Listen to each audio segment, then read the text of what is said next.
কি বাবা তাই লেখা আছে তো নাকি? বাৎসরিক ইসালের সওয়াব। আমরা যে ইসালের সওয়াবগুলো দিই আমাদেরকে আগে জানতে হবে এই ইসালের সওয়াব বাংলার মাটিতে সর্বপ্রথম কে কায়েম করেছিলেন।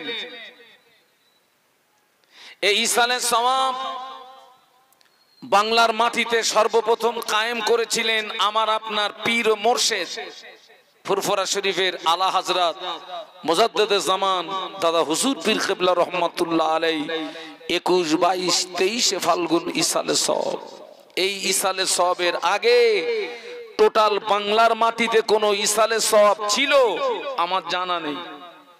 এই মুরব্বীরা আপনারা সাক্ষী দেন তো আপনাদের হায়াতে জিন্দেগিতে ওই ফুরফুরা শরীফের ইসালের সওয়াবের আগে আর কোন ইসালের সওয়াব আপনারা পেয়েছেন? কে মুরব্বীরা কথা বলেন না কেন? না। এবং ওই ইসালের সওয়াব হচ্ছে একটি মকবুল ইসালের সওয়াব, যে ইসালের সওয়াবে স্বয়ং মদিনার জমিন থেকে আল্লাহর রসুলের আগমন ঘটে। একটু জোরে বলুন সুবহানাল্লাহ। আর একটু জোরে বলেন। ওই ইসালের সওয়াবে ফুরফুরা শরীফের নওয়া হুজুর পীর কিবলা রহমাতুল্লাহ আলাইহি, নওয়া হুজুর জানাকে বলা হয় মাদারজাত ওলি, যিনি মায়ের পেট থেকে আল্লাহর ওলি হয়ে এসেছিলেন। একটু বলুন সুবহানাল্লাহ। মুরব্বী আলেমদের জবান থেকে শোনা, আমি তো নওয়া হুজুরকে দেখিনি বাবা, আমি তো কালকের ছেলে, নওয়া হুজুরকে আমি দেখিনি। আমি 5 হুজুরদের ভিতরে আমি পেয়েছি আপনার মেজলা হুজুর পীর কিবলা রহমাতুল্লাহ আলাইহিকে পেয়েছি আমি, আর কোন হুজুর আমি পাইনি। তো মুরব্বী আলেমদের জবান থেকে শোনা, নওয়া হুজুর পীর কিবলা রহমাতুল্লাহ আলাইহি হায়াতে জিন্দেগিতে বলেছিলেন, বাবা এমন কোন বৎসর নাই যে বৎসর ফুরফুরার ইসালে সওয়াবে আল্লাহর রসুলের আগমন ঘটে না। একটু জোরে বলুন সুবহানাল্লাহ। আর একটু জোরে বলেন। তো এই ফুরফুরার ইসালে সওয়াব হচ্ছে বাংলার মাটিতে সর্বপ্রথম ইসালে সওয়াব। আমরা যে ইসালে সওয়াবগুলো দিই এ হচ্ছে ওই মুজাদ্দিদে জামানের ইসালে সওয়াবের অনুকরণ অনুসরণে আমরা দিই। কিন্তু আমরা অনেকে ইসালে সওয়াবের বাংলা মানে জানি না। এই এখানে আমার সামনে যারা বসে আছেন একজন ব্যক্তি একটু বলুন তো ইসালে সওয়াবের বাংলা মানে কি? জানা থাকলে বলেন। নেই, জানা নেই বাবা। ইসালে সওয়াবের বাংলা মানে, ইসালে মানে পৌঁছানো, আর সওয়াব মানে সওয়াব। তাহলে একত্রে কি হলো? সওয়াব। বাহ, সওয়াব পৌঁছানো। ইসালে সওয়াবের বাংলা মানে হচ্ছে সওয়াব পৌঁছানো। আমরা কোথায় সওয়াব পৌঁছাই? মৃত্যু ব্যক্তিদের রুহে রুহে। এই যে আজকের এখানে যখন আখিরি মোনাজাত হবে, যে হুজুর মোনাজাত করবেন একদম আব্বাজান আদম আলাইহিস সালাম থেকে নিয়ে আর অদ্যবধি জিন, ইনসান, নারী, পুরুষ যারা কবরবাসী হয়েছে প্রত্যেকের রুহে রুহে রুহে রুহে এখান থেকে ইসালে সওয়াব করা হবে, সওয়াব পাঠানো হবে। তার মানে মূলত এই ইসালে সওয়াবগুলো আমরা দিই মৃত্যু ব্যক্তিদের আত্মার কল্যাণার্থে। ইসালে সওয়াব দিই মৃত্যু ব্যক্তিদের আত্মার কল্যাণার্থে। কিন্তু একটা কথা জানবেন, এই ওয়াজ নসিহত মৃত্যু ব্যক্তিদের জন্য নয়। ওয়াজ নসিহত হচ্ছে জীবিত মানুষদের জন্য। কারণ মরা মানুষদের ওয়াজ শুনে তাদের জীবনে আর কোনো লাভ আছে বাবা? কোনো লাভ আছে? এই যে আমি এখানে যে কথাগুলো বলছি, আমার কথাগুলো আপনারা যেমন স্পষ্ট শুনতে পাচ্ছেন, এই মাইকের রেঞ্জের ভিতরে যত কবরবাসী, আল্লাহ চাইলে আমার কথাগুলো ওই কবরবাসীদের কাছেও পৌঁছে থাকবে। আপনাদের মনে প্রশ্ন জাগতে পারে, হুজুর কবরবাসীরা কি শুনতে পায়? হ্যাঁ, শুনতে পায়।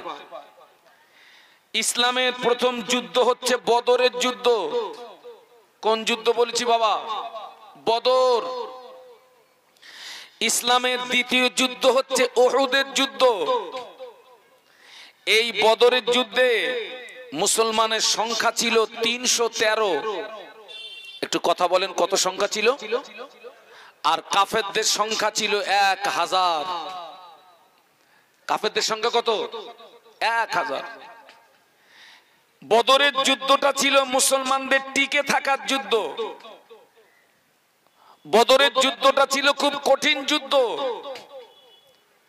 বদরের যুদ্ধটা ছিল বাপ তলোয়ার ধরেছে ছেলের বিরুদ্ধে। বাপ হচ্ছে তৌহিদপন্থী আর ছেলে হচ্ছে বহুত্ববাদী। বাপ তলোয়ার ধরেছে ছেলের বিরুদ্ধে, ছেলে তলোয়ার ধরেছে বাপের বিরুদ্ধে।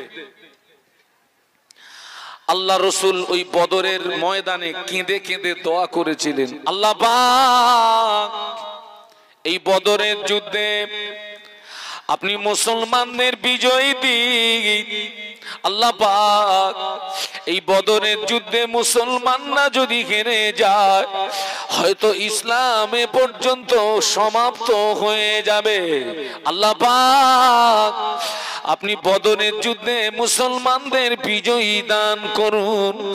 আল্লাহ পাক বিশ্বনবীর দোয়া কবুল করে বদরের যুদ্ধে আল্লাহ মুসলমানদের বিজয়ী দান করেছিলেন। একটু মহব্বতে বলুন না সুবহানাল্লাহ। আল্লাহ রাসূল কেঁদে কেঁদে দোয়া করেছিলেন, আল্লাহ বদরের যুদ্ধে আপনি মুসলমানদের বিজয়ী দেন, এরা যেন জয়ী হয়, এরা যেন জয় লাভ করে। কারণ এই বদরের যুদ্ধে যদি মুসলমানরা হেরে যায়, হয়তো ইসলামটা এ পর্যন্ত কি হয়ে যাবে? সমাপ্ত হয়ে যাবে।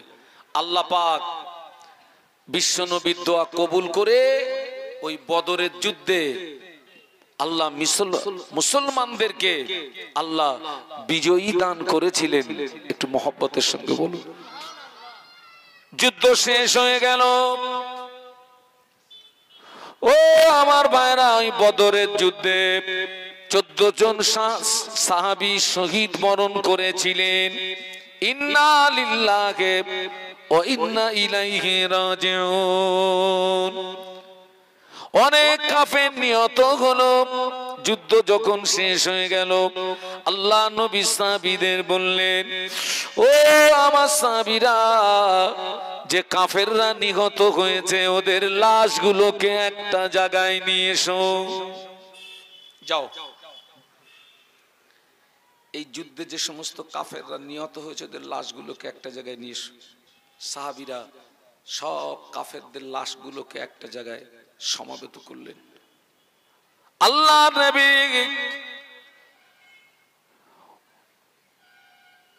বদরের যুদ্ধে নিহত কাফেরদের সামনে দাঁড়িয়ে আল্লাহ রসুল কিছু জিজ্ঞাসা করলেন, ইয়া রাসূলুল্লাহ, ইয়া হাবিবাল্লাহ, হুজুর আপনি কাদের সঙ্গে কথা বলছেন? এরা তো সব মৃত। ইয়া রাসূলুল্লাহ, হুজুর আপনি কাদের সঙ্গে কথা বলছেন? এরা তো সব মরা। আল্লাহ নবী বলেছিলেন, ও আমার সাহাবীরা, আমি রাসূলুল্লাহ, আমার কথাগুলো তোমরা যেমন স্পষ্ট শুনতে পাচ্ছ, আমি আল্লাহ নবী বলছি ওই নিহত কাফেররাও তোমাদের মতো আমি রাসূলুল্লাহর কথাগুলো শুনতে পাচ্ছে। ও সাহাবীরা, আমার কথাগুলো তোমরা যেমন শুনছো, ততই বছর ওই নিহত কাফেররাও আমার কথাগুলো শুনতে পাচ্ছে স্পষ্ট।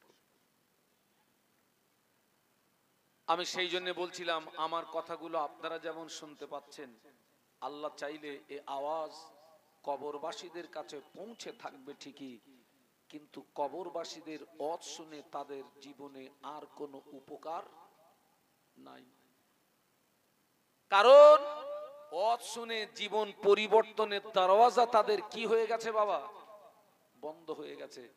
ওয়াজ নসিহত শুনে জীবন পরিবর্তনের দরওয়াজা খোলা আছে কাদের? আমাদের। মূলত এখান থেকে আমাদেরকে শিক্ষা নিতে হবে, এখান থেকে আমাদেরকে জ্ঞান অর্জন করতে হবে এবং তার উপরে আমল করতে হবে।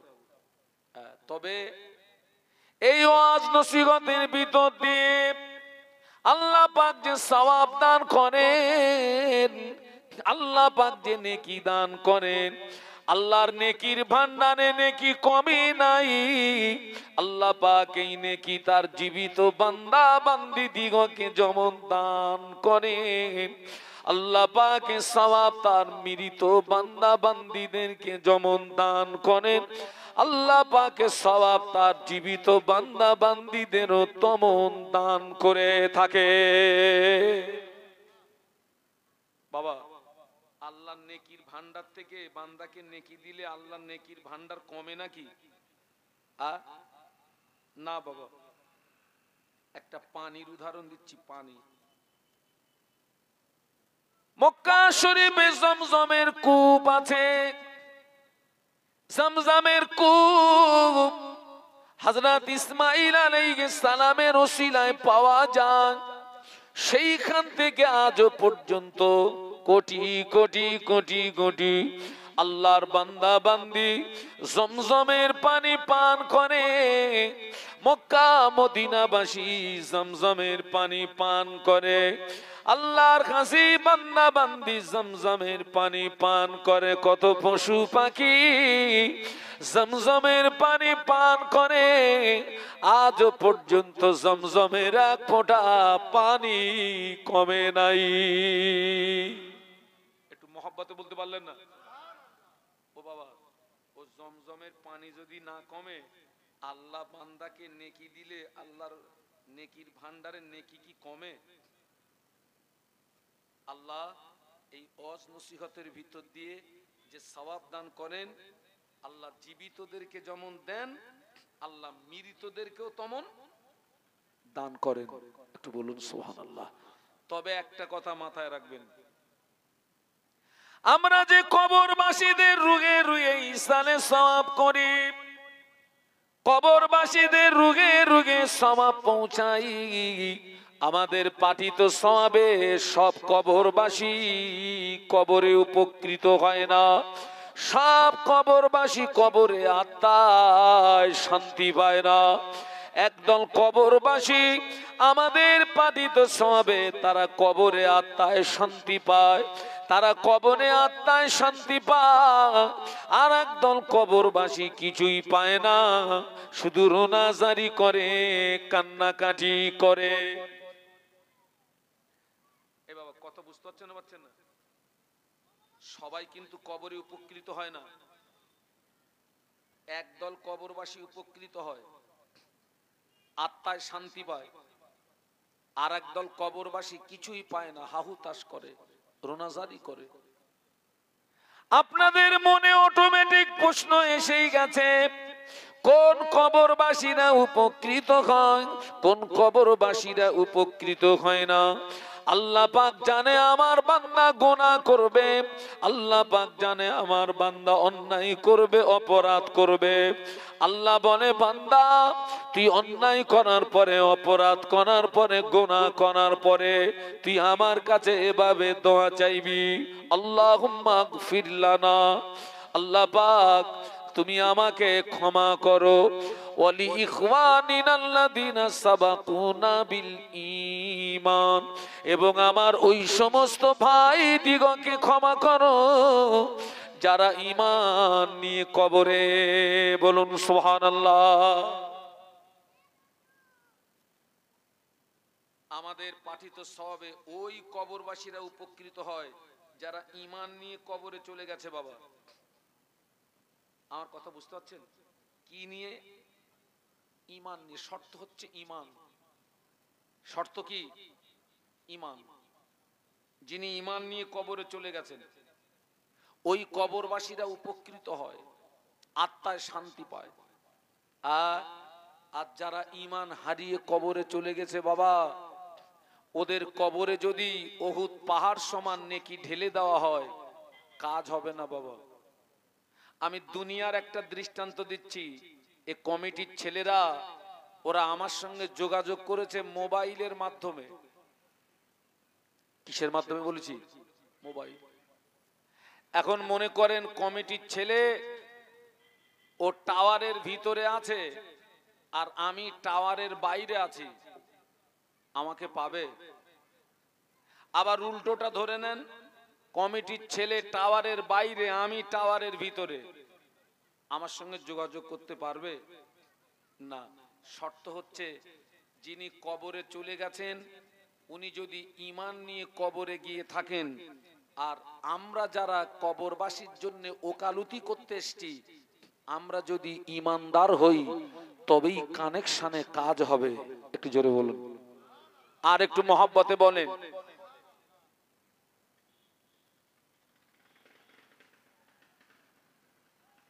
আমাদের ভিতর থেকে যারা কবরে চলে গিয়েছেন, আমাদের আব্বা মা, দাদু দাদি, নানু নানি, আত্মীয় স্বজন, আলাওলাদ যারা কবরে চলে গিয়েছে বাবা, কে ঈমান হারিয়ে গিয়েছে ওটা আমাদের জানার প্রশ্ন নয়, ওটা জানে আমার আল্লাহ। তবে একটা কথা বলি, যারা ঈমান হারিয়ে কবরে চলে গিয়েছেন বাবা, ওদের কি আর ঈমান আনার রাস্তা আছে নাকি? আছে? যে কবরবাসী গুলো ঈমান হারিয়ে কবরে চলে গেছে ওদের আর ঈমান আনার রাস্তা আছে বাবা? যে কবরবাসী ঈমান নিয়ে কবরে চলে গিয়েছেন ওই কবরবাসীর কি ঈমান হারানোর আর ভয় আছে নাকি? এই কথা বলেন না কেন? একটু একটু মহব্বতের সঙ্গে সুবহানাল্লাহ বলেন, আর একটু জোরে বলেন। যে কবরবাসী ঈমান নিয়ে কবরে চলে গিয়েছেন ওই কবরবাসীর ঈমান হারানোর আর ভয় নাই। বলুন সুবহানাল্লাহ। ঈমান হারানোর ভয় হলো আমাদের। কাদের? জীবিত মানুষদের।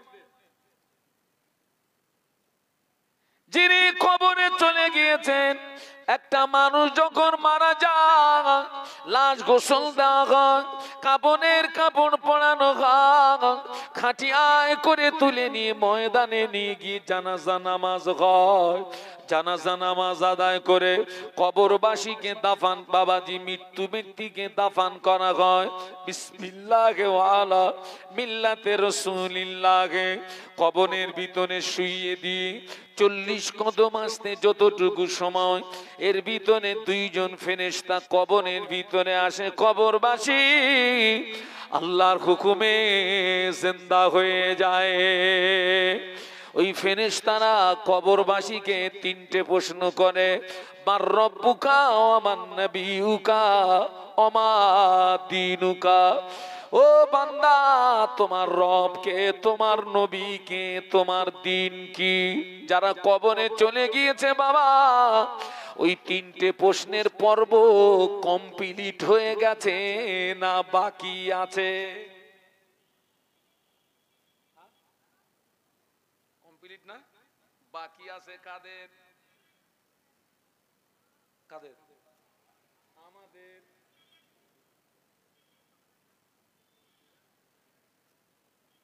ঈমান হারানোর ভয় আমাদের। 3টে প্রশ্নের পর্ব বাকি আমাদের। ও আমার ভাইরা, আল্লাহ নবী 1500 বছর আগে নূরের জবানে বলে গেলেন, ইসবির রাজুলু মুমিনান ওয়া ইমসি কাফিরা ওয়া ইমসি মুমিনান ওয়া ইসবিউ কাফিরা। আল্লাহ নবী বললেন আখিরি জামানা আমার একদল উম্মত উম্মতি ওরা সকাল বেলা ঈমান আনবে, সন্ধ্যা বেলা কাফের হয়ে যাবে। আবার সন্ধ্যা বেলা ঈমান আনবে, সকাল বেলা কাফের হয়ে যাবে। এই হাদিসটা জীবিতদের জন্য না মৃতদের জন্য? সকালবেলা ঈমান আনবে, সন্ধ্যাবেলা কাফের হয়ে যাবে। আবার সন্ধ্যাবেলা ঈমান আনবে, সকালবেলা কাফের হয়ে যাবে। ১৫০০ বছর আগের বর্ণিত নবীর হাদিস বর্তমানে মিলছে না, মিলছে না। বলেন, কথা বলেন। আল্লাহ তো চামড়ার চোখে তো অনেক কিছু দেখাচ্ছে বাবা, দেখছি তো, ঘুরে ঘুরে দেখছি তো, সমাজে ঘুরে ঘুরে দেখছি তো, সকালবেলা ঈমান আনতেছে আর সন্ধ্যাবেলা পাক্কা কাফের হচ্ছে।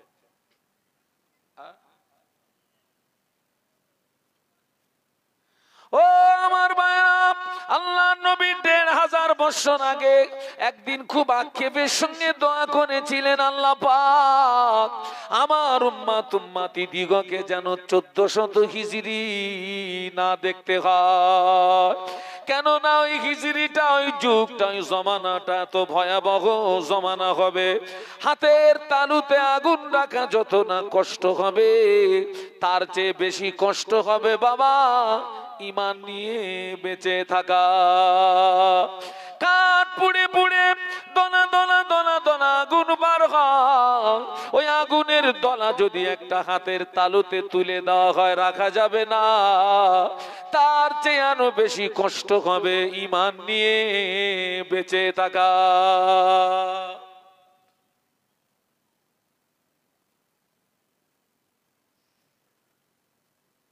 আমরা ঈমানি জায়গাতে দুর্বল না মজবুত? একটু কথা বলেন না, দুর্বল না মজবুত? দুর্বল। আমাদের ঈমান হলো কচু পাতার মিডিলে পানির মতো ঈমান। দেখবেন বর্ষাকালে আল্লাহর আসমান থেকে রহমতের পানি বর্ষণ হয়, ওই পানি ওই কচুর পাতার মিডিলে কিছু বেঁধে থাকে বাবা, বাতাস হয়, পাতার মাথা কি হয়, দোল খায়। আর একটু জোরে ধাক্কা মারলে পানি কোথায় যায়? আমাদের ঈমান ধাক্কা মারলে কি, আরে আমাদের ঈমান ধাক্কা মারলে কি, ঈমান যদি বলতে হয় স্বাধীনতা সংগ্রামী যোদ্ধা হামাসদের ঈমানের প্রশংসা করতে হবে। সুবহানাল্লাহ বলুন, জোরে বলতে পারলেন না? এবং আমি দোয়া করি আল্লাহ পাক যেন তাদের ঈমানি কুওয়াতকে আরো বাড়িয়ে দেন, বলুন আল্লাহুম্মা আমিন। ৬০,০০০ হামাস গোষ্ঠীর সংখ্যা কত? সংবাদ মাধ্যমে যা শুনছি বেশি বেশি ৬০,০০০। এই ৬০,০০০কে মারার জন্য ইসরায়েল, বাবা এই যে ইসরায়েল কিন্তু একটা বেজম্মা রাষ্ট্র। বেজম্মা বোঝেন তো নাকি? একেবারে গোদা বাংলায় বললাম, ইসরায়েল হচ্ছে একটা বেজম্মা রাষ্ট্র, ওর বাপের ঠিক নেই, পিতৃহীন অবৈধ রাষ্ট্র। ইসরায়েল মূলত তো ফিলিস্তিনের জায়গা। কাদের জায়গা রে বাবা? ও তো ফিলিস্তিনদের জায়গা। আমার ঘরে বসে আমার বুকে ছুরি মারছে। আল্লাহ রসুল বলেছেন, আমার সম্পদ যদি কেউ ছিনিয়ে নেয়, ওই সম্পদ হেফাজত করতে গিয়ে যদি আমার মৌত হয়ে যায়, রসুল বলেছেন ওই ব্যক্তিটার মৌত হবে শাহাদাতের মৌত। একটু জোরে বলুন, আরো জোরে বলুন। তাদের ঈমান কি? বিবি বাল বাচ্চা সব হারিয়ে ফেলেছে, এরপরেও তারা কি দুর্বল? তারা দুর্বল? আল্লাহু আকবার। আমরা ঈমানি ভাবে কত দুর্বল দেখুন। তারা যুদ্ধ করছে এবং ওই যুদ্ধ চলাকালীন জামাতে নামাজ আদায় করছে। একটু সুবহানাল্লাহ বলবেন না? আরো জোরে বলুন। আরে আল্লাহর রাসূল সাহাবীদের নিয়ে যুদ্ধ করতেন, আর এদিকে জামাতে নামাজ হতো, ওদিকে সাহাবীরা যুদ্ধের ময়দানে তানারা কাফেরদের সঙ্গে মোকাবেলা করতেন। একটু জোরে বলুন সুবহানাল্লাহ। মনে করুন 50 জন, এই 50 জনের ভিতরে 4 রাকাত জোহরের নামাজ হচ্ছে, 4 রাকাত জোহরের নামাজ। একদল মনে করুন 25 জন আছে ওদিকে মোকাবেলা করার জন্য, আর 25 জন নামাজে দাঁড়িয়ে গেছে, এরা 2 রাকাত পড়ে ওই যারা দাঁড়িয়ে ওখানে চলে যাবে, গিয়ে তলোয়ারটা বদল করে ওরা ওখানে দাঁড়িয়ে যাবে, আর যারা মোকাবেলা করছিল আগে ওরা আবার আল্লাহ রসুলের পিছনে এসে নামাজে দাঁড়িয়ে যাবে। একটু জোরে বলুন। ঠিক ততই বছর হামাস গোষ্ঠীদেরকে দেখছি যুদ্ধ করছে, আবার তারা বা জামাত নামাজ আদায় করছে। একটু জোরে বলুন। ঠিক আল্লাহ রসুল যেভাবে যুদ্ধ পরিচালনা করতেন, এই হামাস গোষ্ঠীরাও ঠিক সেইভাবে জামাতের সঙ্গে নামাজ আদায় করছে। একটু সুবহানাল্লাহ বলবেন না? আরো জোরে বলুন। আর আমাদের ঈমান দেখেন, সারা জীবন শুনেছে, সারা জীবন শোনার পরেও বছরে 2 দিনের বেশি নামাজ পড়ে না। সারা জীবন শুনেছে, বছরে কদিন? একটু জোরে বলা যাবে? আপনাদের এদিকে আজকের কি রমজান মাস শুরু? আজকে কি রমজান মাস শেষ হয়েছে নাকি? হ্যাঁ, চিঁচি করতেছেন কেন সব? আমি একটা হাই সুগারের রোগী, ঠাস ঠাস করে কথা বলতে পারেন না? সারা জীবন শুনেছে বছরে 2 দিনের বেশি নামাজ পড়ে না। কোন নামাজ? শুধু 2টো ঈদের নামাজ। সারা জীবন শুনেছে দাঁড়িয়ে দাঁড়িয়ে পেশাব করে, পেশাব কোণে পানি নেয় না। এরাম জন্তু আছে না নাই? আপনাদের কি ভয় টয় লাগতেছে নাকি? আরে আমি তো রাস্তায় চলবো, তো আমি, আপনাদের ভয় কিসের? আমি তো নেমে তো রাস্তায় উঠবো, আমি উঠবো, মারে আমার মারবে। হ্যাঁ, এই যে গত কালকেরে ফজরের নামাজ পড়েছি আপনাদের এই কোথায় ওটা, ওই যেটা বোদরাত থেকে চলে গেছে ওইদিকে দেউলির দিকে চলে গেছে যে রাস্তাটা, ওই রাস্তায় কিছুটা গিয়ে একটা টার্নিং এ ডান সাইডে একটা মসজিদ আছে না? বোদরা থেকে ঢুকে বেশ কিছুটা গিয়ে টার্নিং এ ডান সাইডে একটা মসজিদ আছে। ওই জায়গাটার নাম কি? ও, মলমপোতার মোড়। ওখানে আমি ফজরের নামাজ পড়েছি। ফজরের নামাজ পড়ে এই মসজিদে বসে এক গাল খেয়েছি। ফজরের নামাজ পড়ে কালকের প্রথম জলসা ছিল বারুইপুর, ওখান থেকে গেলাম সেকেন্দারপুর, ডায়মন্ড হারবার। ও মাহফিল করে ফিরতে আমার এখানে এসে তখন ফজরের জামাত 5টায় জামাত, আমি 4:50 তখন আমি মসজিদে অ্যাটেন্ড করেছি। আপনারা একটু চাঙ্গা হন, আল্লাহ চাইলে আমি চাঙ্গা হব। একটু জোরে জোরে দরুদ শরীফ আল্লাহুম্মা।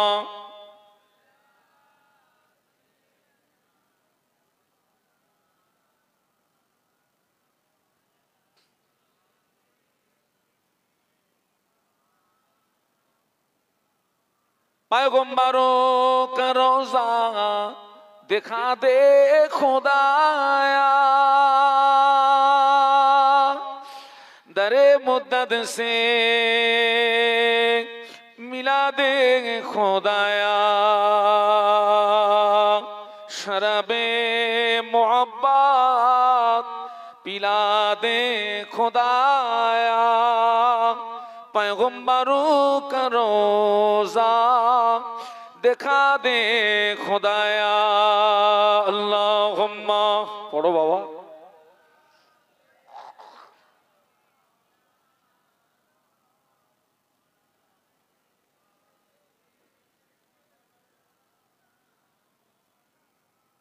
সারা জীবন শোনার পরেও বছরে 2 দিনের বেশি নামাজ পড়ে না। সারা জীবন শোনার পরেও দাঁড়িয়ে দাঁড়িয়ে পেশাব করে, পেশাব করে পানি নেয় না। সমাজে অনেক মহিলাও আছে পেশাব করে পানি নেয় না। এই জওয়ান, এই যুবক মা বোন, আপনি যদি ইস্তিনজা করে পানি না নেন, বিনা তওবায় যদি মারা যান, কিয়ামত পর্যন্ত তোর কবরের আগুন ঠান্ডা হবে না। গ্যারান্টি দিয়ে গেলাম।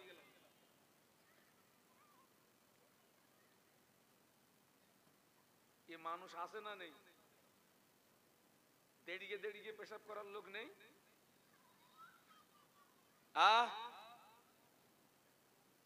আমাদের ঈমান দেখেছেন? আমাদের ঈমানের পাওয়ার দেখেছেন?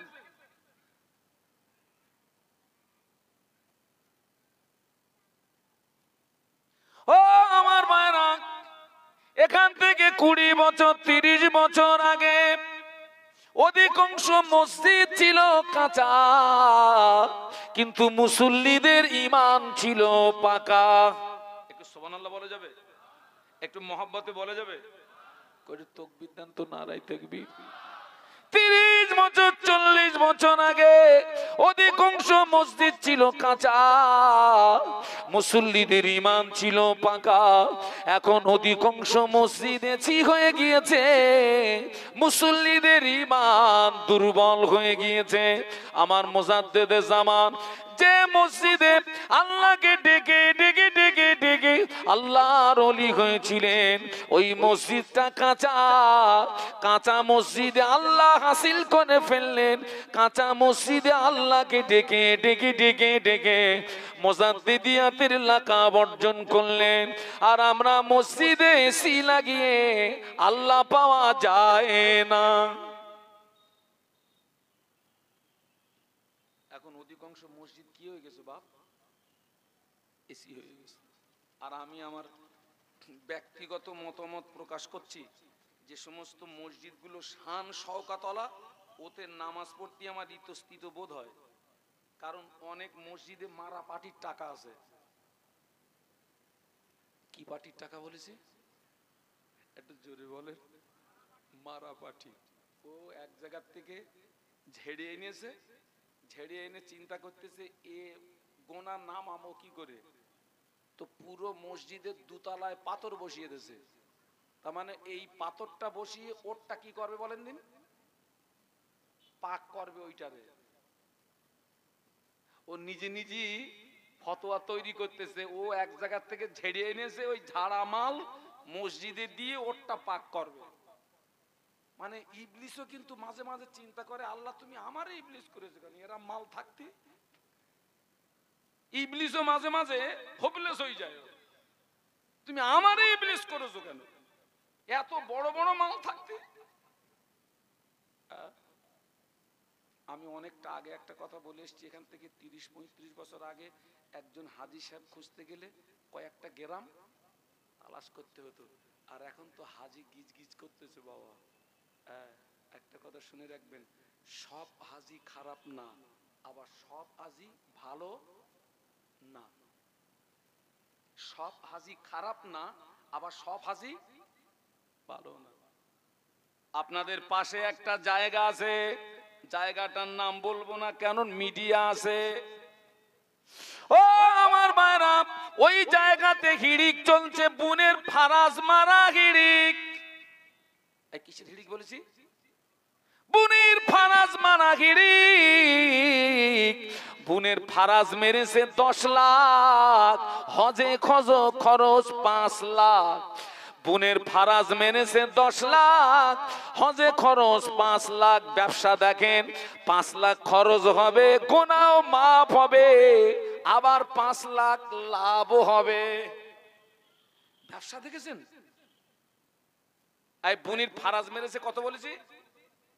জোরে বলে না, 10 লাখ। হজে খরচ, গুনাহও মাফ হবে, আবার 5 লাখ। উরে শয়তান!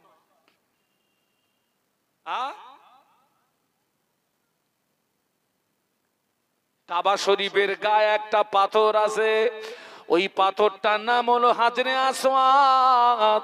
ওই পাথরে চুমা দিলে জীবনের গুনাহ মাফ হয়ে যায়। একটু জোরে বলা যাবে না? একটু মহব্বতে বলেন না। আপনারা কথাটা শুনেছেন না শুনেননি, যে ওই পাথরে চুমু দিলি গুনাহ? আচ্ছা, ওতে কি ওই চুমুই কি সব গুনাহ মাফ হয়? হ্যাঁ, আল্লাহ আমাকে 2 বার নিয়ে গেছে ফরজ হজে। তা আল্লাহ প্রথমবারের হজে 3 বার ডাইরেক্ট ওই পাথরে চুমা দেওয়ার সুযোগ দিয়েছিলেন, ডাইরেক্ট। আর ওই পাথরে চুমা দেওয়া খুব রিস্ক, ওখানে অনেক লোক মরে। ওই জায়গাটায় নদীতে ঘোল দেখেছেন? ঘোল, ওই রকম নদীর ঘোলের মতন অবস্থা। অনেকে ওই জায়গায় চুমু দিতে গিয়ে পাকাল মাছ এরকম ধরলে এই জায়গা থেকে ফুস করে বেরিয়ে যায় না, ওই মানুষের চাপে ওই রকম অনেকে উপরে উঠে যায়। তা আল্লাহ আমাকে 3 বার সুযোগ দিয়েছিলেন ডাইরেক্ট, আর দ্বিতীয়বার হজে গিয়ে আর ডাইরেক্ট পারিনি। আর এই এখান থেকে 2 মাস আগে আল্লাহ আমাকে একটু ওমরায় নিয়ে গেছিলেন। তা আমি খুব ভয় পাচ্ছিলাম ডাইরেক্ট চুমা দিতে। দূর থেকে ওই পাথরের দিকে হাত ইশারা করে হাতে চুমা দিলে হয়ে যায়, কিন্তু মনটা চায় একটু ডাইরেক্ট চুমা দিতে। তো আমার সঙ্গে আমার ছেলে ছিল, আমার স্ত্রী ছিল, আমার মেয়ে ছিল। তো বাবা ছেলে এখন নওজোয়ান, আর বাপ এখন তো বুড়ো হয়ে গেছে, রাত জেগে জেগে বুড়ো হয়ে গেছি। তা আমি ওই জায়গাটায় যেতে খুব ভয় পাচ্ছি। তা আমার ছেলে বলতেছে, আব্বু তুমি আমার সঙ্গে এসো, আমি তোমাকে সুযোগ করে দিচ্ছি। ও তো বেশ ঠান্ডা গন্ডা, আল্লাহর রহম, খুব সহজেই ও হাজরে আসওয়াদ পাথরে চলে গেল, ফাঁক করে দিয়ে আমার ঘাট ধরে ওর ভিতরে ঢুকিয়ে দিলে। আমার আব্বা চুমা দাও, আমি চুমা দিলাম।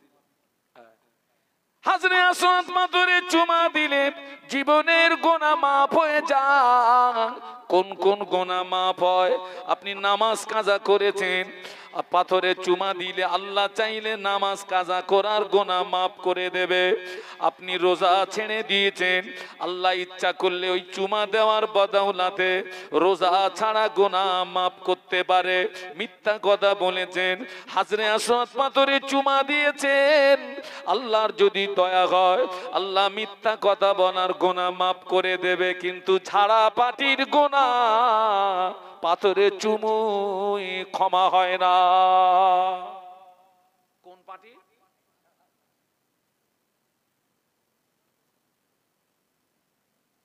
ও যদি ও কাবা তুলে বাড়িও আনে, আল্লাহর কি রে লাইন নেই, পুরো কাবা যদি তুলে বাড়িও আনে।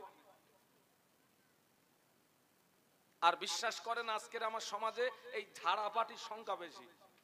কিভাবে ঝাড়া যায়? ঠিক বলছি না ভুল বলছি? মাল বানাতে হবে, ও সরগু যা হয় ও মাল বানাতে হবে। ঝাড়া পাটি বাবাজি, একটা হলো হাক্কুল্লাহ আর একটা হলো হাক্কুল ইবাদ। একটা হলো বান্দার হক আর একটা হলো আল্লাহর হক। বাবাজি আপনি আমার গালে চড় মেরেছেন, আপনি কাবায় গিয়ে কাঁদতেছেন, আল্লাহ আমি শাহানুর আলমের মেরে এসেছি, ক্ষমা করে দাও। এগো না ক্ষমা হবে নাকি? হবে? তুই মারেছিস কার আর তুই কাঁদতেছিস কোথায়? এই তুই মারেছিস কার আর কাঁদতেছিস কোথায়? ও আমার মায়েরা, সব হাজির হজ কবুল হয় না। হজের পিরিয়ডে মিনার ময়দানে প্রতিটা হাজিকে 3টে জায়গায় পাথর মারতে হয়। কটা জায়গায়? এখানে কোন হাজি সাহেব আছেন? হাত তোলেন। আলহামদুলিল্লাহ, উনি আমার সঙ্গী, আমিও হাজি সাহেব, উনিও হাজি সাহেব। প্রতিটা হাজিকে মিনার ময়দানে 3টে জায়গায় পাথর মারতে হয়। ছোট শয়তান, মেজ শয়তান, বড় শয়তান। বাবাজি মূলত ওখানে শয়তান বাধা নাই, ওর ব্যাকগ্রাউন্ডের ইতিহাস হলো আল্লাহর হুকুমে হযরত ইব্রাহিম খলিলুল্লাহ বেটা ইসমাইলকে মিনার ময়দানে কুরবানি করতে নিয়ে যাচ্ছিলেন। ওই 3টে জায়গা ইবলিস আল্লাহর পয়গম্বরকে ধোঁকা দিয়েছিল, আর আল্লাহর পয়গম্বর ওই 3টে জায়গায় ইবলিসকে আঘাত করেছিলেন। ও আমার ভাইরা, আল্লাহর পয়গম্বরের স্মৃতি রক্ষার্থে হাজীকে ওখানে পাথর মারতে হয়। মূলত তুমি পাথর মারো এই নিয়াতে, ওই পাথরের আঘাতে যেন আমার নফসের শয়তানি ধ্বংস হয়। পাথরের সাইজ হবে ছোলার মতো, পাথরের সাইজ হবে ছোলার মতো। একটা একটা পিলিয়ারের গোড়ায় 21টা করে পাথর মারতে হয়। কটা? 21টা। পাথরের সাইজ কিরাম হবে বলেছি? ছোলা। আল্লাহ রে, সেখানে গিয়ে দেখি অনেকে পাথর বাদ দিয়ে জুতো খুলে চালাচ্ছে। তার মানে ও মনে করেছে আজকে এই শয়তান মেরে বাড়ি যাবো। জুতো জুতো খুলে চালাচ্ছে, শয়তান মারতেছে। এই বাবা, অনেকে বলে না যে মক্কায় শয়তান বাঁধা রয়েছে, আরে ওখানে শয়তান বাঁধা নেই। আল্লাহ পাক রমজান শরীফে শয়তানদেরকে আল্লাহ কি করে? ও আমার মায়েরা, একটা একটা প্লেয়ারের গোড়ায় 21টা করে পাথর মারতে হয়। 3 21 কত? 63 কি তাই হয়তো নাকি? 3 21 63 লক্ষ লক্ষ হাজি পাথর মারে। ওই হজের পিরিয়ডে হাজিদের মারা পাথর সৌদি পুলিশ প্রশাসন অনুমতি নাই, ওই পাথর তুলে নিয়ে যাবে, পাথর তোলা হবে না। হাজিদের মারা পাথর তোলা হবে না, হাজিদের মারা পাথর সরানো হবে না। আমার মনে প্রশ্ন জাগলো, আল্লাহ লক্ষ লক্ষ হাজি পাথর মারে, পাথর যদি সরানো না হয়, ওখানে তো পাথরের পাহাড় হয়ে যাওয়ার কথা, ওখানে তো পাথরের টিলা হয়ে যাওয়ার কথা। ঘুরে ঘুরে দেখেছি ওখানে পাথরের পাহাড় নাই, ওখানে পাথরের টিলা নাই। আমার প্রশ্ন জাগলো, আল্লাহ এত পাথর গেল কোথায়? কিতাব খুলে দেখেছি, কিতাবের ভিতরে লেখা আছে যে হাজির হজ আল্লাহ পাকের দরবারে কবুল হয়ে যায়, ওই হাজির মারা পাথরগুলো আল্লাহর ফেরেশতারা নিয়ে চলে যায়। আরো জোরে বলুন সুবহানাল্লাহ। যে হাজির হজ কবুল হয় না, ওই হাজির মারা পাথর ওখানে পড়ে থাকে। কত পাথর সেখানে পড়ে রয়েছে বাবা, মনে হচ্ছিল এ পাথরগুলো হলো অধিকাংশ ঝাড়া পাটির পাথর। কত পাথর পড়ে রয়েছে সেখানে।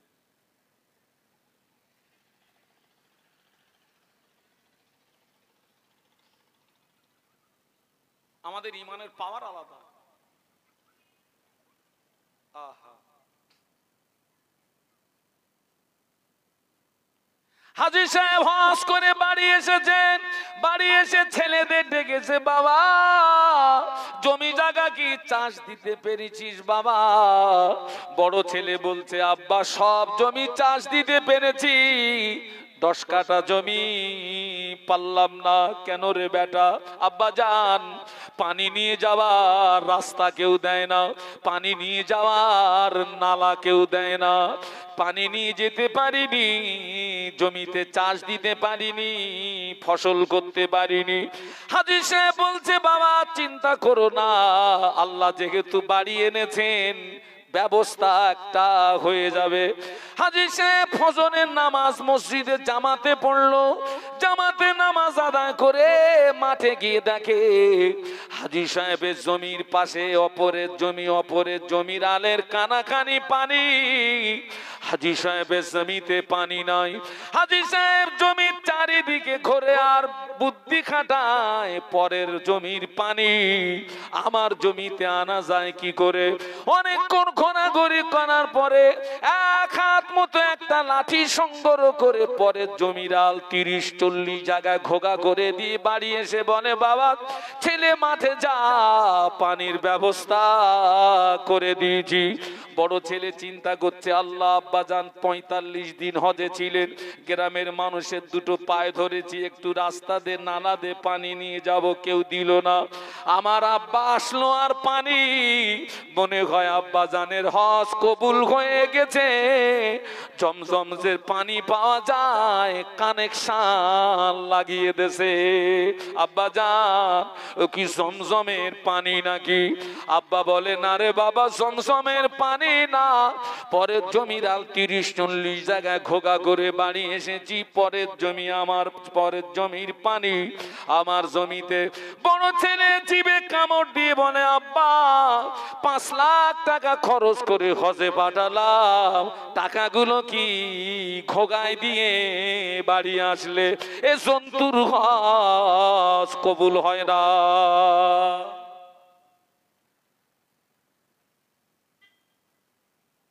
বাড়ি যেতে পারবো তো?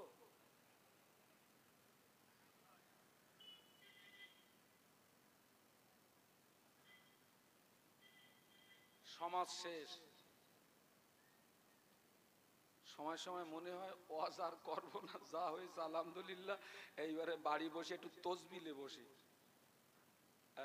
আবার চিন্তা হয়, আল্লাহ যদি কিয়ামতের মাঠে বলে, এই তোরে যে আমি স্টেজে উঠে দুটো কথা বলার ক্ষমতা দিয়েছিলাম, তুই বলিসনি কেন? যদি আমার ধরে,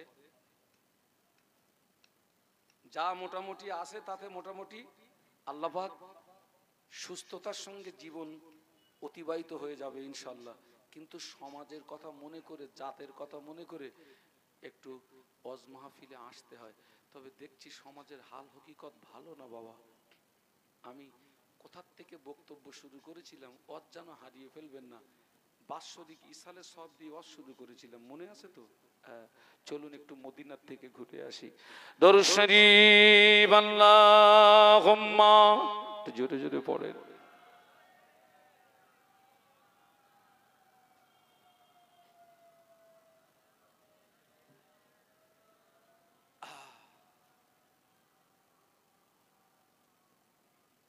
গোলামে मोहम्मद हूँ मैं, क्या डर है मुझको, गुलामे में उनकी गुजारा करूंगा, अजल से पड़ा हूँ मैं कदमों में उनकी, जुदाई न हरगिज़ गवारा करूंगा। अल्लाहुम्मा, पढ़ो बाबा मोहब्बत सुन।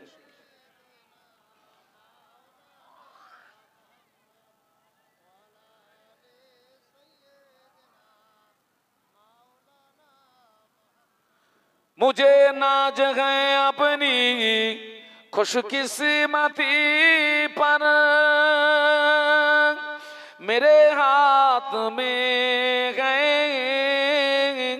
दामने मुस्तफा की,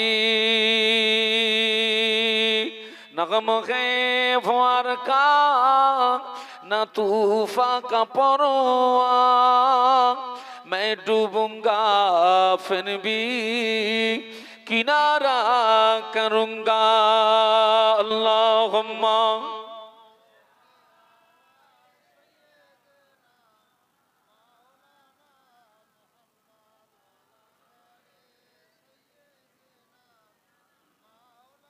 সুন্দর লাগছে একটু কলেমার জিকির, লা ইলাহা ইল্লাল্লাহ।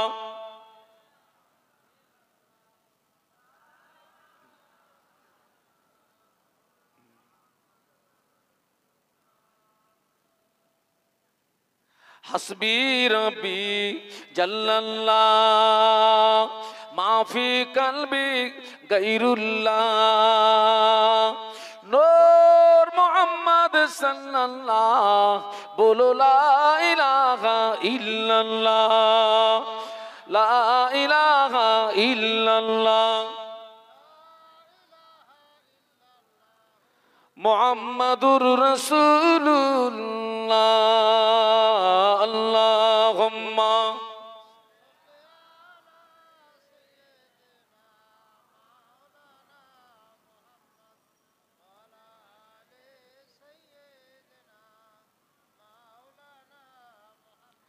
একটু সকলে জবান খুলে বলুন আল্লাহু আকবার, আর একটু মহব্বতের সঙ্গে বলুন।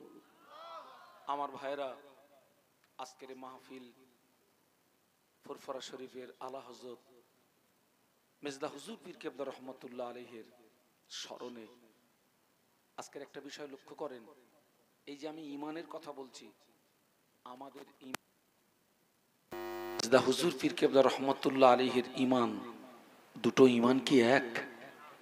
আসমান জমিন ডিফারেন্স, আসমান জমিন পার্থক্য। আল্লাহ কোরআন শরীফের মধ্যে বলেছেন, ইন্নামা ইয়াখশাল্লাহ মিন ইবাদিহিল উলামা। একটু বলুন সুবহানাল্লাহ। আল্লাহ বলেছেন, নিশ্চয়ই আমার বান্দাদের ভিতরে আলেম সম্প্রদায় আমাকে সবচেয়ে বেশি ভয় করে। কারা কারা? আলেম সম্প্রদায়। এ দেখেন, পীর হতে গেলে 1 নম্বর শর্ত হচ্ছে আলেম হওয়া। পীর হতে গেলে 1 নম্বর শর্ত কি বলেছি? আলেম। কেন? তার ভিতরে যদি শরীয়তের জ্ঞান না থাকে, তার ভিতরে যদি শরীয়তের আলো না থাকে, তিনি নিজে রাস্তা চিনতে পারবেন না। আর তানাকে যদি কেউ অনুসরণ করেন, তিনিও রাস্তা, কথা বলে না, পাবে না। আপনি যদি আমাকে আধারে ছেড়ে দেন, আমার কাছে যদি টর্চ না থাকে, খানায় পড়ার সম্ভাবনা আছে না নেই? আর কেউ যদি আমাকে অনুসরণ করে, আমিও খানায় যাব, ও খানায় যাবে। আর আমার কাছে যদি একটা 5 ব্যাটারি টর্চ থাকে, তাহলে আমারও গাড্ডায় পড়ার ভয় থাকবে না। আর আমাকে যারা অনুসরণ করবে, তাদেরও গাড্ডায় পড়ার ভয় থাকবে না। সেই জন্য পীর হতে গেলে 1 নম্বর শর্ত কি বলেছি?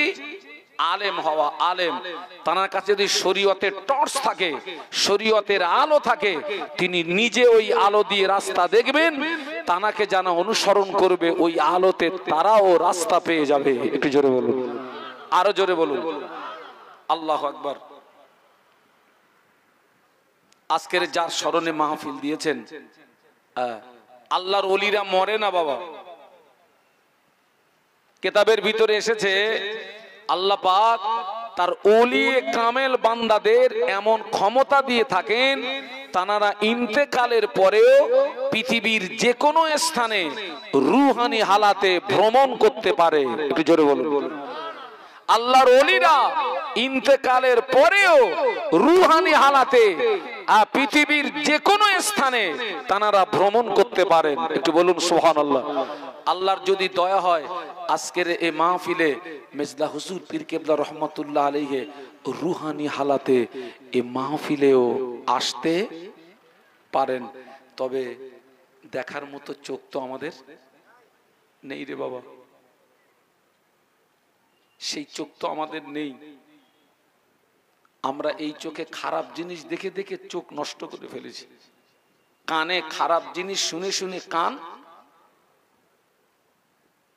জবানে খারাপ কথা বলে বলে জবান কি করে ফেলেছি? নষ্ট করে ফেলেছি। আহা, আল্লাহ পাক তার ওলি কামেল বান্দাদের এমন পাওয়ার দিয়েছেন, আল্লাহর ওলিরা জটিল এবং কঠিন সমস্যার সমাধান স্বয়ং আল্লাহর রসুলের কাছ থেকে জেনে নিতেন। একটু বলুন সুবহানাল্লাহ, আরো জোরে বলুন। এই দেখেন, দাদা হুজুর পীর কেবলা রহমাতুল্লাহ আলাইহির পীর ছিলেন সুফি ফতে আলী ওয়াইসি রহমাতুল্লাহ আলাইহি, তাই না বাবা? আমার মুজাদ্দিদুজ্জামানের পীর সুফি ফতে আলী ওয়াইসি রহমত। এই যে মেজদা হুজুর পীর কেবলা রহমাতুল্লাহ আলাইহি, ইনারা তো সব সেই একই লাইনের মানুষ, একই চেনের মানুষ। এই যে আমরা বলি সিলসিলায়ে ফুরফুরা শরীফ, সিলসিলার বাংলা মানে কি বলুন তো? কে বলতে পারেন? সিলসিলার বাংলা মানে কি? আরে সিলসিলা মানে শিকল।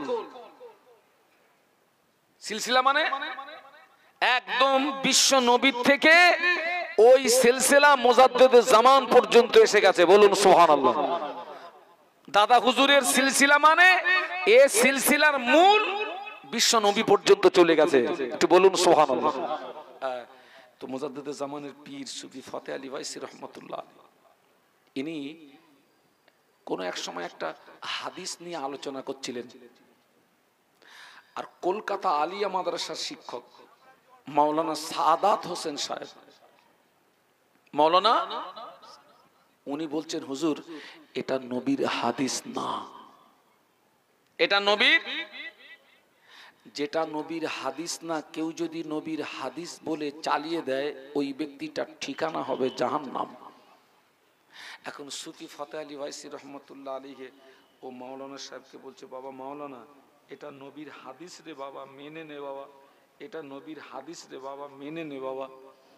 ও মাওলানা সাহেব মানতে নারাজ। আল্লাহর ওলি সুফি ফতে আলী বাইসি রহমাতুল্লাহ আলাইহি ওই সময় ওই মাওলানা সাহেবের দিকে ইস্তেগরাকের ফয়েজ নিক্ষেপ করলেন। ওই মাওলানা সাহেব হুজুরের ফয়েজে বেহুশ হয়ে তুম করে জমিনে পড়ে গেলেন।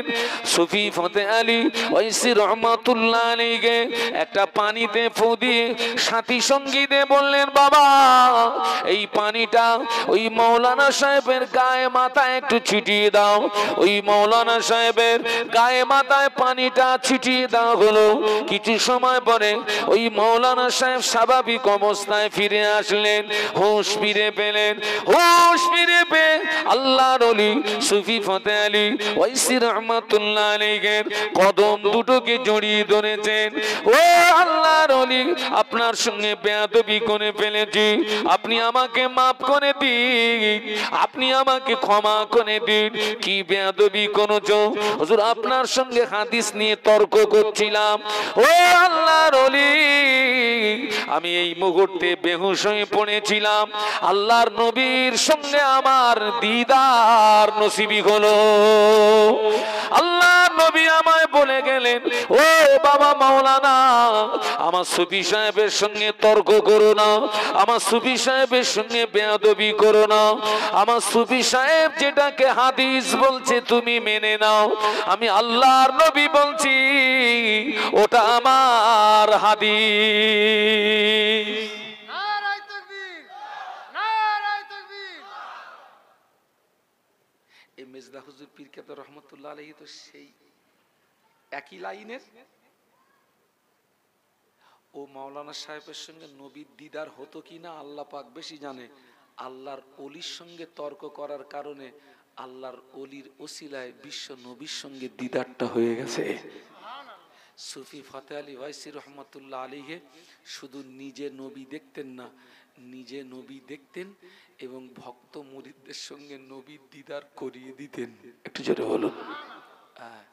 মেজদা হুজুর পীর কেবলা রহমাতুল্লাহ আলাইহি তিনিও ছিলেন ওই একই দরওয়াজার মানুষ। একটু বলুন।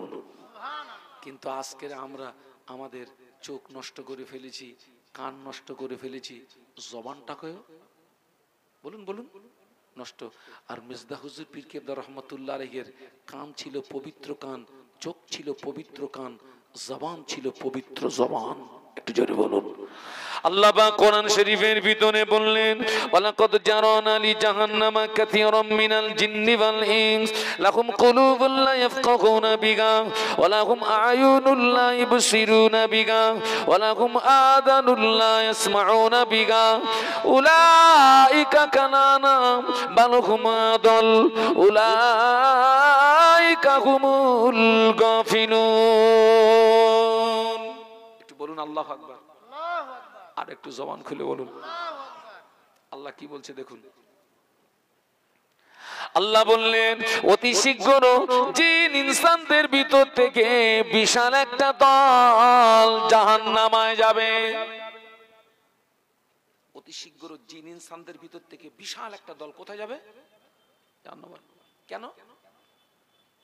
আল্লাহ বললেন, আমি আল্লাহ ওদের বোঝার জন্য অন্তঃকরণ দিয়েছি, ওরা বুঝিও না বোঝার ভান করে। আমি আল্লাহ পাক ওদের দেখার জন্য চোখ দিয়েছি, ওরা দেখেও না দেখার ভান করে। আমি শোনার জন্য কান দিয়েছি, ওরা শুনেও না শোনার ভান করে। আল্লাহ বললেন, উলাইকা কানানা, ওরা হলো চতুষ্পদ জানোয়ারের সমতুল্য। কিসের সমতুল্য? বলুন বলুন। চতুষ্পদ কাদের বলা হয়? গোদা বাংলায় যাদের চারটে করে ঠ্যাং, তাই না? কুত্তার ঠ্যাং কটা? শুকরের ঠ্যাং। তার মানে যারা চোখ দিয়ে ভালো জিনিস দেখেও না দেখার ভান করলো, কান দিয়ে ভালো জিনিস শুনেও না শোনার ভান করলো, অন্তঃকরণ দিয়ে ভালো জিনিসটা বুঝেও না বোঝার ভান করলো, ওরা হচ্ছে কুত্তা এবং শূকরের চেয়েও। বলুন বলুন। আমি বলিনি, বলো কে বলেছেন? আরো জোরে বলুন, আরো জোরে বলুন। আবার যেন কালকে চার দোকানে বলেন না যে শাহনুর আলম সাহেব বসিরহাট থেকে এসে বলে গেছে এই ওরা সব কুকুর এবং শুকরের চেয়ে নিকৃষ্ট। আমি বলিনি তো, আল্লাহ বলেছেন। আল্লাহ ওই পর্যন্ত স্টপ করেননি, পরেই বলেছেন বালহুম আদল, তার চেয়েও নিকৃষ্ট। বলুন নাউজুবিল্লাহ। আর একটু জোরে বলুন। আরে ভাই, মেজদা হুজুর পীর কেবলাও মানুষ, আমিও মানুষ, এই দুটো মানুষ এক। আজকের আপনারা আপনাদের স্মরণ থাকা উচিত, আজকে তার শানে আপনারা মাহফিল দিয়েছেন কেন? আল্লাহ পাক যাকে ভালোবাসে, আল্লাহ পাক যাকে ভালোবাসে, আল্লাহ ফেরেশতাদেরকে জানিয়ে দেন আমি ওই বান্দাকে ভালোবাসি, তোমরাও আমার ওই বান্দাকে ভালোবাসো। ফেরেশতারাও সেই ব্যক্তিকে ভালোবাসে। আল্লাহ যাকে ভালোবাসে তার মোহাব্বতটাও আল্লাহ তার বান্দাদের কলিজায় পয়দা করে দেন। একটু জোরে বলুন, আরো জোরে বলুন। মেজদা হুজুরের জানাজা নামাজে আপনারা কারা কারা গেছিলেন একটু হাত তোলেন তো। আহা, ও আমার বাপ, মেজদা হুজুরের জানাজা নামাজে আমি অদম গিয়েছিলাম। মেজদা হুজুরের জানাজা নামাজে আমি অদম হাজির ছিলাম।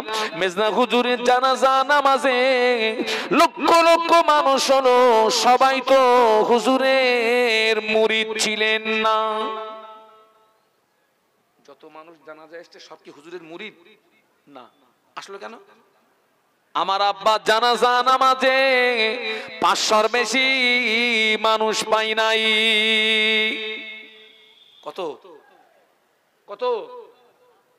মেজদা হুজুরের জানাজা লক্ষ লক্ষ মানুষ এত পাগল হয়ে গেল, এত দেয়ানা হয়ে গেল, জীবনের মতো শেষ মুখটা দেখার জন্য, নূরানি চেহারাটা দেখার জন্য।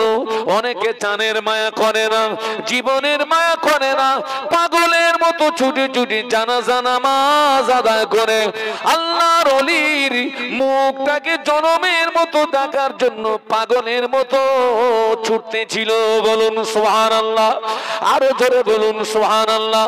আমার আব্বা ইন্তেকাল হয়ে গিয়েছে, আমার দাদু ইন্তেকাল হয়ে গিয়েছে, আমার আব্বার মাজার জিয়ারাতে কেউ আসে না।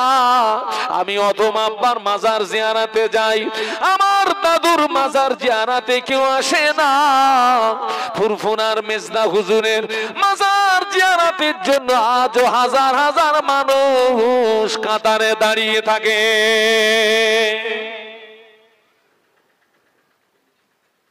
পার্থক্য আছে তো বাবা, অনেক পার্থক্য।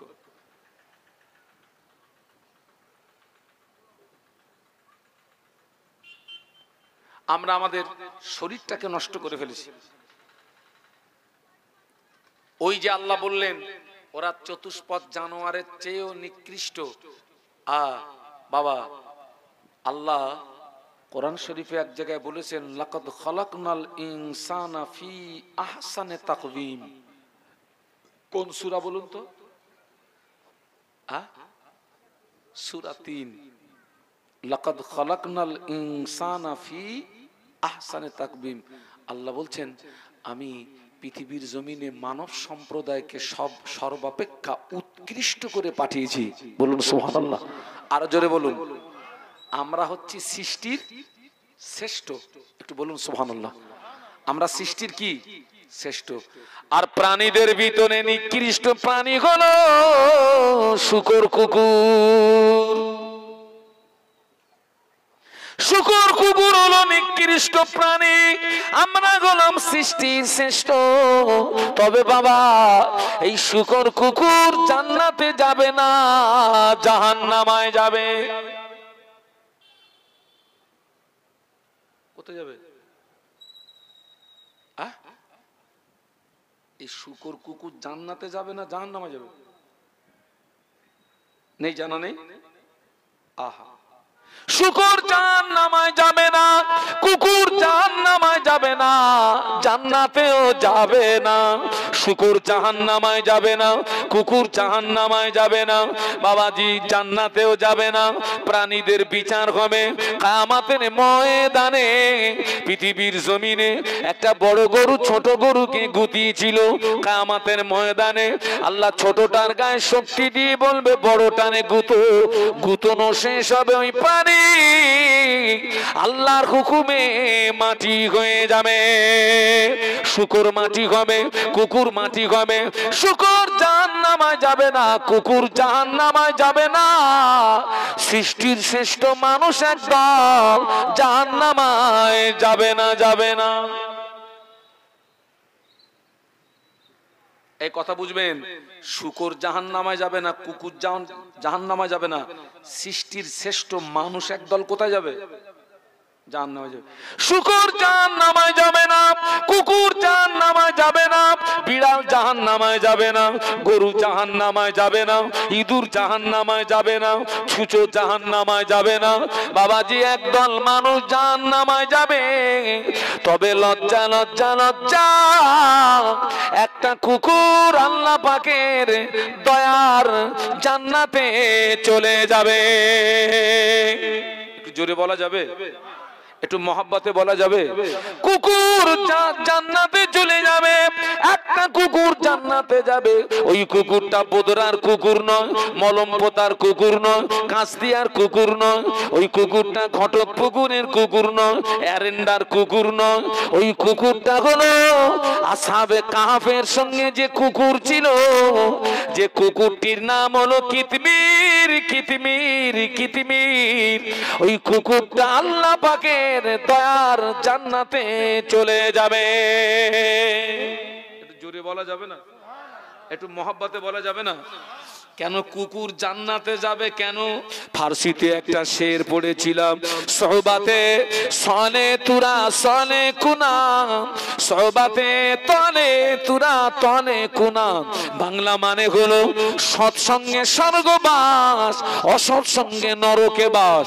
ওই কুকুরটা নিকৃষ্ট প্রাণী হওয়া সত্ত্বেও সারা জীবন আল্লাহর ওলিদের সঙ্গে জীবন যাপন করার কারণে, সারা জীবন আল্লাহর মাহবুব বান্দাদের সঙ্গে জীবন যাপন করার কারণে আল্লাহর মাহবুব বান্দারা জান্নাতি হবে। কুকুরটাও আল্লাহর ওলিদের সঙ্গী হয়ে যাবে।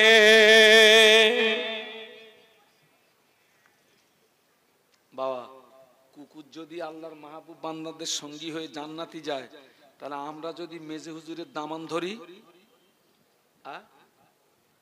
জান্নাতে যাব ইনশাআল্লাহ।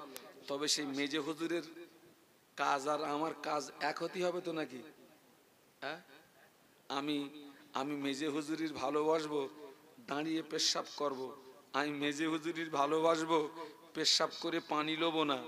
আমি মেজে হুজুরির ভালোবাসবো, বছরে 2 দিনের বেশি নামাজ পড়বো না। আমি মেজে হুজুরের ভালোবাসি, আমি পাকা ঝাড়া পাটি। হুজুরির দামান ধরে যাওয়া যাবে?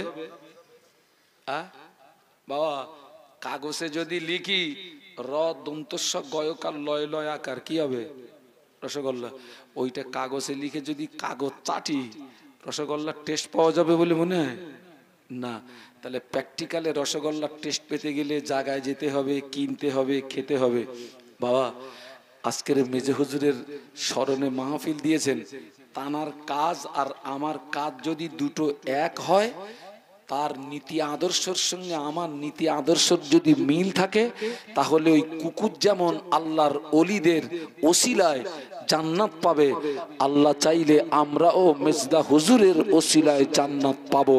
বলুন ইনশাআল্লাহ, বলুন ইনশাআল্লাহ। তবে আমাদের কাজের সঙ্গে মিল হতে হবে বাবা। নামাজ বাদ দিয়ে আল্লাহর ওলি হওয়া যায় না, নামাজ বাদ দিয়ে আল্লাহর ওলি হওয়া যায় না। ও আমার ভাইরা, যারা পৃথিবীর জমিনে আল্লাহর ওলি বান্দা হিসাবে খ্যাতি সম্পন্ন লাভ করেছেন, শুধু ফরজ ওয়াজিব ইবাদত করে আল্লাহর ওলি হওয়া যায় না।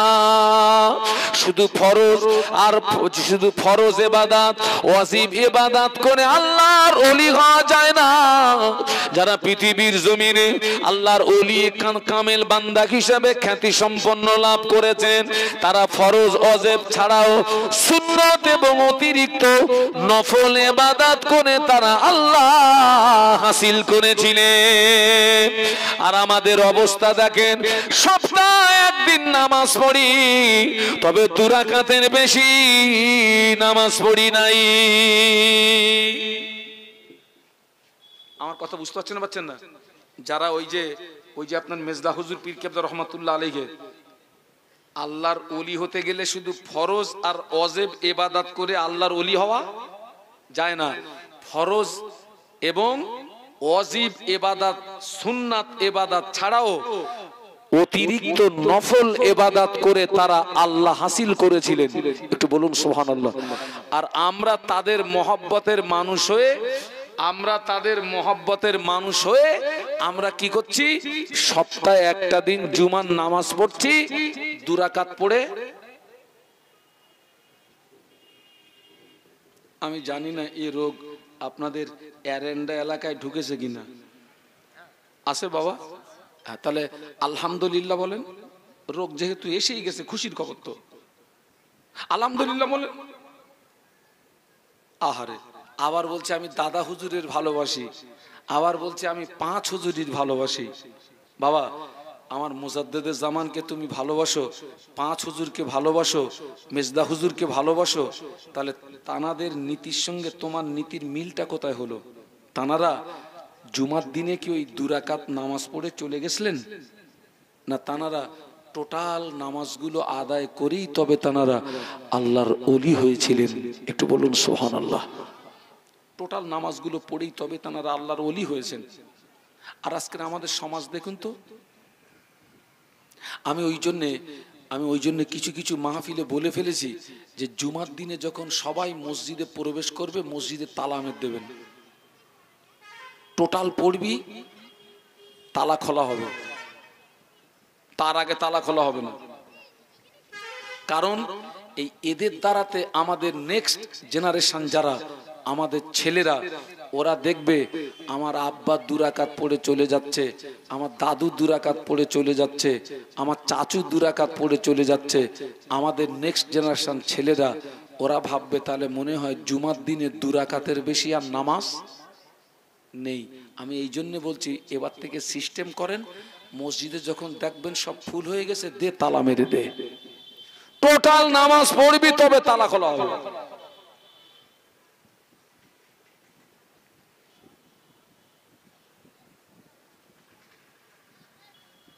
ইমানের পাওয়ার আমাদের এখানে। আমি দেখছি অনেক জওয়ান যুবককে দেখছি, বাবা খবরদার, খুব সাবধান। এটা হচ্ছে সেই আল্লাহ রসুলের বাণী অনুযায়ী এটাই হচ্ছে সেই আখেরি জমানা। কোন জমানা? আখেরি জমানা। জুমার দিনে টোটালে 22 রাকাত নামাজ। কত জোরে বলেন?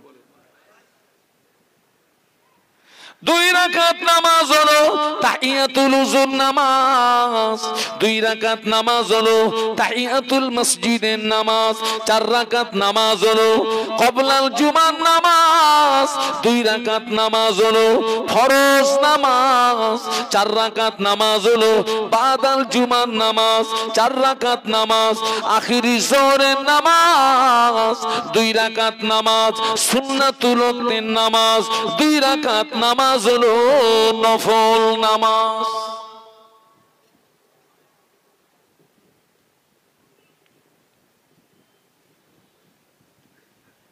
অনেকে তাহিয়াতুল উযুর নামাজ পড়ে না, তাহিয়াতুল মসজিদের নামাজ পড়ে না, অনেকে আবার আখিরি যোহরের নামাজ পড়ে না। আবার বলে আমি দাদা হুজুরকে ভালোবাসি, 5 হুজুরকে ভালোবাসি। আমি বলবো তুমি কাগজে লিখে চাটাবাটি। এই আমার রস কিন্তু সকলে সহ্য করতে পারে না, তিরিবিরি করে।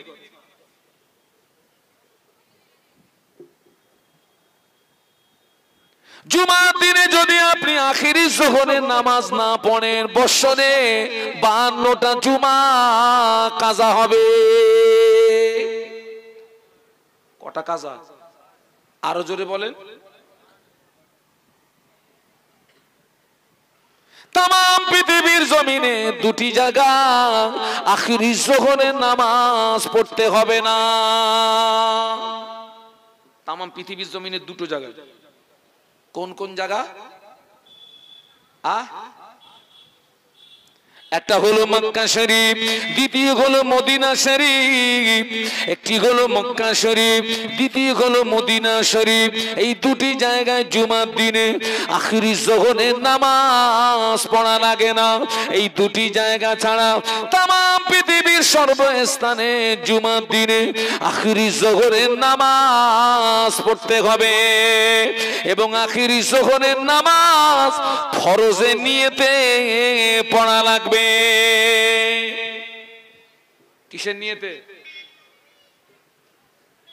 অনেকে জানে না।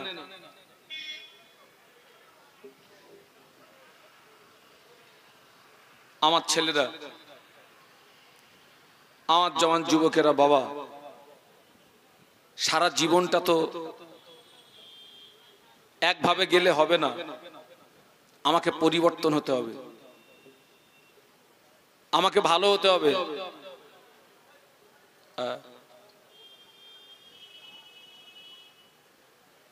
আজকের মসজিদের সঙ্গে আমাদের সম্পর্ক কমে গেছে।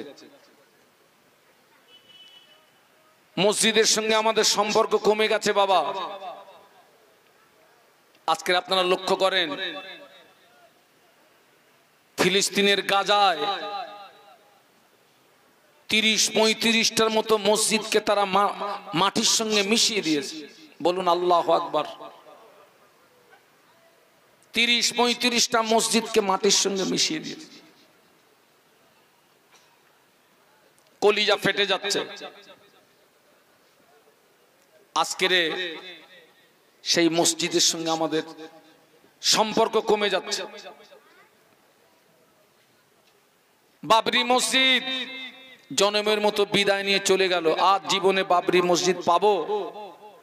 আর পাওয়া যাবে না। তাহলে আজকের আমাদের সঙ্গে যদি মসজিদের সম্পর্ক না থাকে, আল্লাহ না করুক একদিন আমাদের মসজিদটাও তো আমাদের কাছ থেকে হাতছাড়া হয়ে যেতে পারে। আজকের যে মেজদা হুজুর পীর কেবলা রহমতুল্লাহ আলীকে স্মরণে মাহফিল দিয়েছেন, খবর নিয়ে দেখেন কে যান। মেজদা হুজুর পীর কেবলা রহমতুল্লাহ আলীর সঙ্গে মসজিদের সম্পর্কটা কম ছিল না বেশি ছিল? বলুন বলুন। ওই কাঁচা মসজিদ। কোন মসজিদ? ওই কাঁচা মসজিদ। আজও সে মসজিদটা আছে, আজও সে মসজিদটা আছে, কাঁচা মসজিদ। ছেলেরা, জওয়ানেরা শুনে রাখো, জুমার দিনে তাহিয়াতুল উযুর নামাজ ছেড়ে দিবি না। জুমার দিনে তাহিয়াতুল মসজিদের নামাজ ছেড়ে দিবি না। তাহিয়াতুল উযুর নামাজের গুরুত্ব কতটা! আল্লাহ নবী মেরাজের রাতে জান্নাত পরিদর্শন করেছিলেন। আল্লাহ নবী মেরাজের রাতে জান্নাত পরিদর্শন করেছিলেন।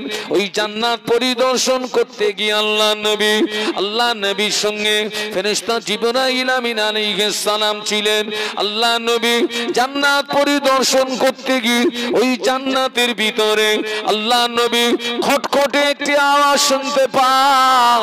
আল্লাহ নবী জিজ্ঞাসা করলেন, ইয়া আখি জিবরাইল, ও ভাই জিবরাইল, এটা কিসের আওয়াজ? ফেরেশতা জিবরাইল আমিন বলেছিলেন, ইয়া রাসূলুল্লাহ, হাবিবাল্লাহ, এই আওয়াজটা অন্য কোনো আওয়াজ নয়, এই আওয়াজটা হলো আপনার হাফসি বেলালের পায়ের আওয়াজ।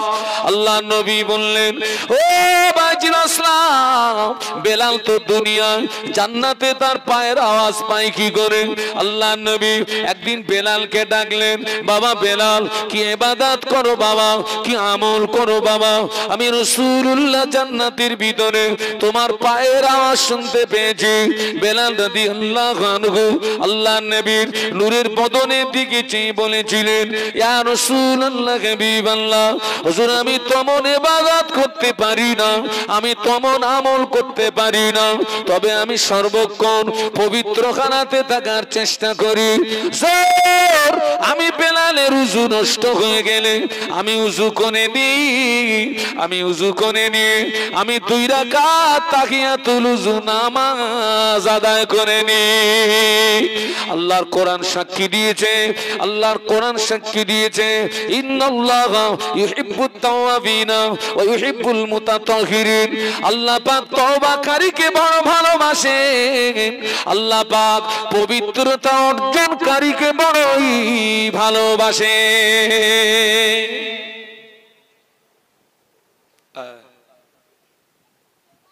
আজকের এখানে আপনারা যারা আছেন, আমার এই কথাগুলো যদি মেনে নেন, আল্লাহ পাকের রহমত হবে। আমরা সাপ্তাহিক নামাজ যেটা পড়ব, জুমার নামাজ, চেষ্টা করব টোটাল নামাজগুলো পড়ার। সাহাবীদের অবস্থা দেখেন, মদিনার মসজিদে নববী শরীফে আল্লাহর নবীর ইমামতিতে নামাজ হয়। আল্লাহর নবী ফজরের ফরজ নামাজ আদায় করে আল্লাহর নবী সাহাবীদের নিয়ে ওয়াজ নসিহত করতেন। সাহাবীরা আল্লাহর নবীর নূরের বদনের দিকে চেয়ে চেয়ে ওয়াজ নসিহত শুনতেন, কিন্তু একজন সাহাবী ওই মজলিসে বসেন না, নামাজ আদায় করে দ্রুত বাড়িতে চলে যান। অন্য সাহাবীরা ওই সাহাবীর ব্যাপারে আল্লাহ নবীর কাছে নালিশ দিলেন, ইয়া রাসূলুল্লাহ, ইয়া হাবিবাল্লাহ, হুজুর বেয়াদবি মাফ করুন, আপনার অমুক সাহাবী আপনার পিছনে ফজরের ফরজ নামাজ আদায় করে আপনার ওয়াজ নসিহত শোনে না, অমনি দ্রুত বাড়িতে চলে যায়। আল্লাহ নবী ওই সাহাবীকে ডাকলেন, ও বাবা সাহাবী, কেন তুমি আমার ওয়াজ নসিহত শোনো না? কেন তুমি দ্রুত বাড়িতে চলে যাও? ওই সাহাবী আল্লাহ নবীর নূরের বদনের দিকে চেয়ে কেঁদে উঠে বলেছিলেন, ইয়া রাসূলুল্লাহ, হাবিবাল্লাহ, হুজুর, আমরা স্বামী স্ত্রী, আমাদের 2 জনের মাঝখানে কাপড় মাত্র একটি। আমরা স্বামী স্ত্রী, আমাদের 2 জনের মাঝখানে কাপড় মাত্র একটি। আমি যখন মসজিদে আসি, আমার বিবি উলঙ্গ হয়ে গুহার ভিতরে প্রবেশ করে। হুজুর, আমি যখন মসজিদে আসি, আমার বিবি উলঙ্গ হয়ে গুহার ভিতরে প্রবেশ করে, ওই কাপড়টাকে পরে আমি নামাজ আদায় করি। আমি নামাজ আদায় করার পরে আপনার ওয়াজ নসিহত শোনার জন্য যদি অপেক্ষা করি, দেরি করি, সূর্য যদি উদয় হয়ে যায়, আমার বিবির নামাজটা ছুটে যাবে, আমার বিবির নামাজটা কাজা হয়ে যাবে। এই জন্য আমি দেরি না করে জলদি বাড়িতে চলে গিয়ে আমি উলঙ্গ হয়ে গুহার ভিতরে প্রবেশ করি। এই কাপড়টা পরে আমার বিবি নামাজ আদায় করে। আবার আমার বিবি উলঙ্গ হয়ে গুহার ভিতরে প্রবেশ করে। এই কাপড়টাকে পরে আমি হালাল রুজি অন্বেষণের জন্য বেরিয়ে যাই। এই জন্য আমি আপনার ওয়াজ নসিহত শুনতে পারি নাই। কথা কিছু বুঝতে পারছেন নাকি? আর আমি 2 রাকাত পড়ে পালাচ্ছি কেন? তুমি গেলে কি তোমার ওই জামা পরে তোমার বাড়ির লোক জোর পড়বে?